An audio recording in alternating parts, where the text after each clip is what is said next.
রাষ্ট্রপতি নির্বাচিত হয়ে শপথের আগেই নিজ রাজনৈতিক দলের প্রতিষ্ঠাতা শহীদ প্রেসিডেন্ট জিয়াউর রহমান ও মহাসচিব হিসেবে যাকে তিনি বেশি সময় দলের প্রধান হিসেবে পেয়েছেন সেই বিএনপির সাবেক চেয়ারপারসন বেগম খালেদা জিয়ার কবর জিয়ারত করে নিলেন মির্জা ফখরুল ইসলাম আলমগীর। এর আগে বঙ্গভবনে জুমার নামাজ পড়তে যান তিনি, আরও জানাচ্ছেন আমিনুল ইসলাম।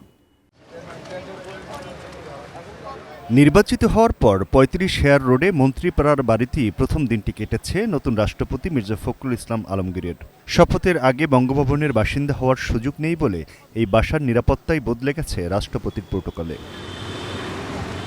এখানেই দীর্ঘদিনের রাজনৈতিক অনুসারীরা এসেছেন তাঁর নিজ জেলা ঠাকুরগাঁও থেকে, যেখানের রাজনীতির স্যার তিনি। একদিকে আমাদের অনেক আনন্দ, একদিকে হচ্ছে একটু কষ্ট যে স্যারকে আমরা আগের মতো আর পাবো না। বাংলাদেশের মানুষ তথা ঠাকুরগাঁও মানুষের কাছে দোয়া চেয়েছেন তিনি যেন ভালো থাকেন এবং সুন্দরভাবে যিনি তার দায়িত্ব তিনি পালন করতে পারেন। ঠাকুরগাঁওয়ের নেতা আজকে রাষ্ট্রপতি এসে ধন্যবাদ জানাই।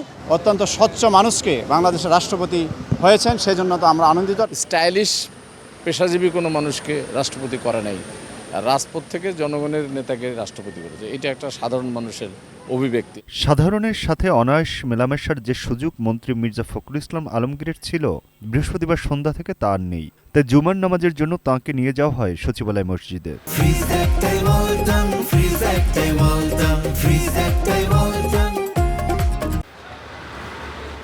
নবনির্বাচিত রাষ্ট্রপতি নামাজ শেষে সরাসরি বিএনপির প্রতিষ্ঠাতা শহীদ রাষ্ট্রপতি জিয়াউর রহমান ও সাবেক প্রধানমন্ত্রী খালেদা জিয়ার কবর জিয়ারতে যান। তাঁদের কবরে পৃথকভাবে ফাতেহা পাঠ ও শ্রদ্ধা নিবেদন করেন তিনি। দীর্ঘ রাজনৈতিক জীবনে বিএনপির বিভিন্ন পর্যায়ের নেতা ও সর্বশেষ মহাসচিব হিসেবে এখানে এসে বহুবারই গণমাধ্যমের সাথে কথা বলেছেন মির্জা ফখরুল।